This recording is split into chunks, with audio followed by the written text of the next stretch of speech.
नमस्कार, मैं हूं संतोष पाठक और आप देख रहे हैं युगचरण यूट्यूब प्लेटफॉर्म। आज की स्टोरी की शुरुआत करने से पहले आपसे अपील, आपसे आग्रह, अगर आप लोगों ने अभी तक इस यूट्यूब प्लेटफॉर्म को सब्सक्राइब नहीं किया है तो आगे बढ़िए, युगचरण यूट्यूब प्लेटफॉर्म को सब्सक्राइब कीजिए, इसके वीडियो देखिए, पसंद आए तो लाइक कीजिए, शेयर कीजिए, ज़्यादा से ज़्यादा लोगों तक इसको पहुँचाइए। और अब आज की स्टोरी पर। पूरा देश गुस्से में भरा हुआ है। जम्मू कश्मीर के पहलगाम में जो आतंकवादी हमला हुआ, उसके बाद इस देश का हर सच्चा हिंदुस्तानी, हर सच्चा भारतीय पाकिस्तान को सबक सिखाना चाहता है। लेकिन इस बीच राजनीतिक आरोप प्रत्यारोप का दौर भी जारी है। जैसे ही इस देश की मुख्य विपक्षी पार्टी ने प्रधानमंत्री नरेंद्र मोदी की जवाबदेही को लेकर एक पोस्टर रिलीज किया, भारतीय जनता पार्टी के तमाम नेता उस पोस्टर के खिलाफ टूट पड़े, कांग्रेस पार्टी की मंशा पर सवाल उठाते। लेकिन वहीं दूसरी तरफ ये सवाल भी उठकर निकलकर सामने आ रहा है कि जिम्मेदारी कब तय होगी। प्रधानमंत्री नरेंद्र मोदी देश की जनता के सामने तमाम तथ्यों को सही तरीके से कब बताएंगे, और ये बताने के लिए इस देश की संसद से बड़ा या इस देश की संसद से अच्छा मंच भला क्या हो सकता है। कुछ दिन पहले देश के उपराष्ट्रपति जगदीप धनखड़ साहब, भारतीय जनता पार्टी के सांसद निशिकांत दुबे और उनके अलावा भी कई सांसद, विधायक, नेता, मंत्री बार बार ये कहते रहे कि भारत एक लोकतांत्रिक देश है, संसद सर्वोच्च है, संसद सुप्रीम है। लेकिन अब अपने उसी ही बयान में एक तरह से देश की नरेंद्र मोदी सरकार फंसती हुई नजर आ रही है, या यूं कहूं कि भारतीय जनता पार्टी के बयान बहादुरों ने देश के प्रधानमंत्री नरेंद्र मोदी को एक बहुत बड़े धर्म संकट में फंसा दिया है। संसद अगर सुप्रीम है, संसद अगर सर्वोच्च है, संसद का निर्वाचन देश की जनता करती है, संसद पर इस देश को भरोसा है, तो प्रधानमंत्री नरेंद्र मोदी संसद से क्यों भाग रहे हैं। और यह सवाल इसलिए निकलकर सामने आ रहा है क्योंकि इंडिया गठबंधन सिर्फ कांग्रेस ही नहीं बल्कि कांग्रेस के साथ साथ विपक्षी इंडिया गठबंधन में शामिल तमाम विपक्षी राजनीतिक दल इस देश की सरकार से, प्रधानमंत्री नरेंद्र मोदी से जम्मू कश्मीर के पहलगाम में हुए आतंकवादी हमले को लेकर संसद का विशेष सत्र बुलाने की मांग कर रहे हैं। सरकार की तरफ से कोई स्पष्ट जवाब अभी तक इसका नहीं आया है। जबकि जम्मू कश्मीर में वहां के मुख्यमंत्री उमर अब्दुल्ला ने जम्मू कश्मीर की विधानसभा का विशेष सत्र बुलाकर और कानून व्यवस्था अपने हाथ में नहीं होने के बावजूद लोगों से माफी मांगकर एक बड़ा उदाहरण एक तरह से सेट कर दिया है। और अब देश के नेता को, देश के सर्वोच्च नेता को, भारतीय जनता पार्टी जिनको दुनिया का सबसे लोकप्रिय नेता बताती है, उन नरेंद्र मोदी साहब को भी अपनी जिम्मेदारी उठानी चाहिए, देश की जनता के सामने आकर तमाम चीजों को सही तरीके से पेश करना चाहिए। भारतीय जनता पार्टी के बयान बहादुरों ने कैसे प्रधानमंत्री नरेंद्र मोदी को फंसा दिया है, और इंडिया गठबंधन ने ऐसी कौन सी मांग कर दी है जिस मांग से देश के प्रधानमंत्री नरेंद्र मोदी असहज होते हुए नजर आ रहे हैं। लोकसभा और राज्यसभा, संसद के दोनों सदनों के विपक्ष के नेता ने प्रधानमंत्री नरेंद्र मोदी को पत्र लिखकर जम्मू कश्मीर के पहलगाम में हुए आतंकवादी हमले को लेकर संसद का विशेष सत्र बुलाने की अपील की है। लोकसभा में विपक्ष के नेता राहुल गांधी, उन्होंने भी प्रधानमंत्री नरेंद्र मोदी को पत्र लिखा है। राज्यसभा में विपक्ष के नेता जो कि कांग्रेस के राष्ट्रीय अध्यक्ष भी हैं, मल्लिकार्जुन खड़गे ने भी देश के प्रधानमंत्री नरेंद्र मोदी को पत्र लिखा है। और बाद में कांग्रेस पार्टी ने बयान जारी कर कहा कि ये पत्र इंडिया गठबंधन में शामिल राजनीतिक दलों के नेताओं के साथ विचार विमर्श करने के बाद लिखा गया है। और क्या लिखा गया इस पत्र में, कैसे प्रधानमंत्री नरेंद्र मोदी को एक तरह से इन दोनों पत्रों ने फंसा दिया, ये भी अपने आप में एक बड़ी बात है। कांग्रेस के राष्ट्रीय अध्यक्ष मल्लिकार्जुन खड़गे जो कि राज्यसभा में विपक्ष के नेता हैं, उन्होंने जो प्रधानमंत्री नरेंद्र मोदी को पत्र लिखा, उस पत्र में उन्होंने लिखा कि ऐसे समय में जब एकता और एकजुटता बेहद जरूरी है, विपक्ष का मानना है कि संसद के दोनों सदनों का विशेष सत्र जल्द से जल्द बुलाया जाना चाहिए। यह हमारी सामूहिक इच्छा शक्ति का एक मजबूत प्रदर्शन होगा और 22 अप्रैल 2025 को पहलगाम में निर्दोष नागरिकों पर हुए क्रूर आतंकी हमले में से निपटने में मदद करेगा। उम्मीद है कि इस सत्र को बुलाया जाएगा। और सिर्फ खड़गे नहीं, राहुल गांधी, जैसा कि मैंने आपको बताया, लोकसभा में विपक्ष के नेता हैं। राहुल गांधी ने भी देश के प्रधानमंत्री नरेंद्र मोदी को पत्र लिखकर संसद का विशेष सत्र बुलाने की मांग की है।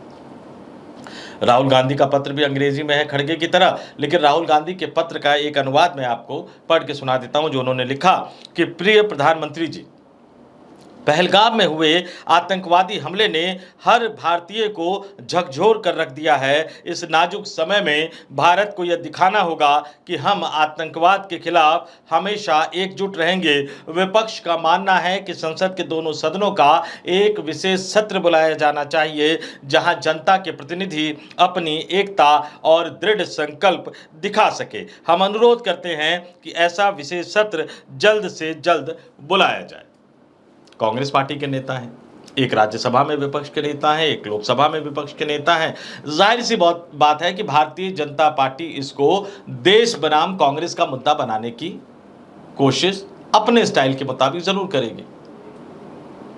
लेकिन उसके बाद कांग्रेस का जो नया बयान आ गया, उस नए बयान से भारतीय जनता पार्टी के केंद्र सरकार की मुश्किलें और ज़्यादा बढ़ती हुई नजर आने लगी, क्योंकि उस बयान से ये साफ हो गया कि ये पत्र कांग्रेस पार्टी के नेताओं ने सिर्फ नहीं लिखा, बल्कि विपक्षी गठबंधन में शामिल कई राजनीतिक दल संसद का विशेष सत्र बुलाना चाहते हैं। उनसे विचार विमर्श करने के बाद ही दोनों सदनों में विपक्ष के नेताओं ने इस तरह का पत्र देश के प्रधानमंत्री नरेंद्र मोदी को लिखा है। और अगर नरेंद्र मोदी संसद का विशेष सत्र नहीं बुलाएंगे जम्मू कश्मीर के पहलगाम में हुए आतंकी हमले को लेकर, तो फिर इस देश के कई अन्य विपक्षी राजनीतिक दलों के नेता भी आने वाले दिनों में इसी तरह का पत्र देश के प्रधानमंत्री नरेंद्र मोदी को लिखेंगे। और कांग्रेस ने किस तरह से बताया कि कौन कौन से नेताओं के साथ विचार विमर्श किया गया, और इसके साथ ही कांग्रेस ने जो प्रधानमंत्री नरेंद्र मोदी पर एक बड़ी शर्त थोप दी। देखिए, संसद का विशेष सत्र बुलाया जाना, इससे भी बड़ी मांग कांग्रेस पार्टी ने कर दी, ये कहते हुए कि हमें उम्मीद है कि संसद का जो विशेष सत्र बुलाया जाएगा उसमें प्रधानमंत्री नरेंद्र मोदी मौजूद रहेंगे। क्यों ऐसा कहा गया? क्योंकि कुछ दिन पहले जब जम्मू कश्मीर के पहलगाम में हुए आतंकवादी हमले पर सर्वदलीय बैठक बुलाई गई थी, तो प्रधानमंत्री नरेंद्र मोदी उस सर्वदलीय बैठक में शामिल नहीं हुए थे। उस सर्वदलीय बैठक में शामिल होने के बजाय प्रधानमंत्री नरेंद्र मोदी ने बिहार जाकर एक चुनावी रैली को एक तरह से संबोधित करना ज्यादा जरूरी, ज्यादा बेहतर समझा था। कांग्रेस के राष्ट्रीय अध्यक्ष मल्लिकार्जुन खड़गे ने इसकी कड़ी आलोचना करते हुए राजस्थान के जयपुर में कि रामलीला मैदान में जब वो संविधान बचाओ रैली को संबोधित कर रहे थे, तो उन्होंने इसको दुर्भाग्यपूर्ण बताया कि सर्वदलीय बैठक में प्रधानमंत्री नरेंद्र मोदी मौजूद नहीं रहे और बिहार में जाकर रैली को संबोधित करते रहे। तो अब जो कांग्रेस पार्टी ने एक नया दांव खेल दिया है, कांग्रेस पार्टी के बड़े नेता, दिग्गज नेता जयराम रमेश ने एक बयान जारी किया। और जयराम रमेश ने क्या कहा? जयराम रमेश ने कहा कि हमने कई विपक्षी पार्टियों से चर्चा की, जिसके बाद ही कांग्रेस अध्यक्ष और राज्यसभा में नेता विपक्ष श्री मल्लिकार्जुन खड़गे और लोकसभा में नेता विपक्ष राहुल गांधी ने प्रधानमंत्री को पत्र लिखा है। यानी कई विपक्षी राजनीतिक दलों के साथ विचार विमर्श करने के बाद यह पत्र लिखा गया है। पत्र में प्रधानमंत्री को लिखा है कि लोकसभा और राज्यसभा का विशेष सत्र बुलाया जाए और पहलगाम में हुए आतंकी हमले पर जिम्मेदारी के साथ चर्चा हो। ये जो जिम्मेदारी का शब्द है ना, ये बहुत ही महत्वपूर्ण शब्द है। ये बेहद संवेदनशील समय है। हम दुनिया को सामूहिक संकल्प दिखाएं कि हम एक है। ये एकता का समय है, ध्रुवीकरण का समय नहीं है। सामूहिक संकल्प दिखाने के लिए दोनों विशेष सदन बुलाए जाएं। हम उम्मीद करते हैं कि प्रधानमंत्री इस निवेदन को स्वीकार करेंगे और दोनों सदन में मौजूद रहेंगे। यानी इंडिया गठबंधन ने दो तरफा देश के प्रधानमंत्री नरेंद्र मोदी को घेरने की कोशिश की है। पहली बात तो संसद का विशेष सत्र बुलाने की मांग की है, लोकसभा और राज्यसभा दोनों सदनों का विशेष सत्र बुलाने की मांग की है, और दूसरी मांग ये की है कि प्रधानमंत्री नरेंद्र मोदी जब चर्चा होगा तो दोनों सदन में वो मौजूद रहे। और फंस कैसे गए हैं? क्योंकि जब सदन में चर्चा होगी, जिसका लाइव टेलीकास्ट होगा, तो इस देश के लोग देखेंगे और फिर कई तरह के सवाल उठेंगे। सर्वदलीय बैठक में भी कई तरह के सवाल उठे थे, जिसमें सरकार ने अपनी चूक को स्वीकार किया था। हालांकि पब्लिकली एक उन्माद का, एक युद्ध का उन्माद का माहौल पैदा करने की कोशिश की जा रही है, और उस कोशिश में और हिंदू मुसलमान का जो नैरेटिव सेट करने का प्रयास किया जा रहा है, उस कोशिश में असली सवाल पीछे छूटते हुए नजर आ रहे हैं। तो जब संसद का सत्र होगा तो उसमें कई असली सवाल उठेंगे, उठाए जाएंगे और देश की जनता उसका लाइव प्रसारण देखेगी। सवाल ये पूछा जाएगा कि पाकिस्तान से नापाक मंसूबा लेकर वो आतंकवादी सीमा पार करके जम्मू कश्मीर में कैसे घुसे, किसकी लापरवाही इसके लिए जिम्मेदार है। जम्मू कश्मीर में सुरक्षा व्यवस्था को देखने का जिम्मा जम्मू कश्मीर के उपराज्यपाल मनोज सिन्हा के पास है, तो मनोज सिन्हा अपने कर्तव्य के निर्वहन में फेल हो गए तो उनके खिलाफ अभी तक कार्रवाई क्यों नहीं की गई। जम्मू कश्मीर यूटी है, यानी यूनियन टेरिटरी है, और इस नाते पूरा जो सुरक्षा व्यवस्था का वहां जिम्मा है वहां देश के गृह मंत्री अमित शाह के पास है। चूंकि सेना भी वहां लगी हुई है तो रक्षा मंत्री राजनाथ सिंह के पास भी है। तो अमित शाह और राजनाथ सिंह की कोई जिम्मेदारी बनती है या नहीं बनती है। मुंबई में जो 26/11 का हमला हुआ था, गुजरात के मुख्यमंत्री रहते हुए नरेंद्र मोदी ने मुंबई जाकर जिस तरह की भाषा में बयान दिया था, अब वही सवाल जब वो प्रधानमंत्री बन गए हैं तो उनसे पूछे जाएंगे कि क्या उस समय जो उन्होंने मांग की थी उस मांग को उठाने का विपक्षी राजनीतिक दलों को, आज के विपक्षी राजनीतिक दल को हक है या नहीं। सवाल मध्य प्रदेश के एक बड़े दिग्गज नेता जो कि मोदी सरकार में मंत्री हैं वर्तमान में, एक जमाने में राहुल गांधी के करीबी हुआ करते थे, मनमोहन सिंह सरकार में मंत्री हुआ करते थे, उन्होंने कांग्रेस का नेता होते हुए जो सवाल, वीडियो काफी ज्यादा वायरल हो रहा है, कांग्रेस का नेता होते हुए जो सवाल आतंकवादी घटना के बाद उस समय के प्रधानमंत्री नरेंद्र मोदी से पूछा था, तो अब ज्योतिरादित्य सिंधिया से भी ये पूछा जाएगा कि क्या आपने उस समय जो सवाल पूछे थे नरेंद्र मोदी से, वो सवाल अभी भी जायज है या नहीं है। और जब ये सवाल पूछे जाएंगे तो हंगामा होगा, इन सवालों के जवाब नहीं दिए जाएंगे या टाले जाएंगे तो देश की जनता के सामने कई बातें एक एक करके स्पष्ट हो जाएगी, क्योंकि सारी बातें बोली जाए इस पर ही तय नहीं होता, कई बातें बिना बोले और हंगामे से ही देश की जनता समझ जाती है। इसलिए संसद का विशेष सत्र बुलाने की मांग करके पूरे के पूरे इंडिया गठबंधन ने प्रधानमंत्री नरेंद्र मोदी को, मोदी सरकार को फंसा दिया है। वैश्विक परिस्थितियां भी बड़ी तेजी से बदलती हुई नजर आ रही है। आज अगर भारत और पाकिस्तान के बीच में लड़ाई की स्थिति बन जाएगी तो कोई भी देश अभी तक इस तरह से सामने नहीं आया कि खुलकर वो कहे कि लड़ाई की स्थिति में वो भारत के साथ खड़ा नजर आएगा, जबकि पाकिस्तान के पक्ष में समर्थक देशों की संख्या बढ़ती जा रही है। चाइना ने अपने विमान भेज दिए, तुर्की ने हथियार, साजो सामान और विमान भेज दिए।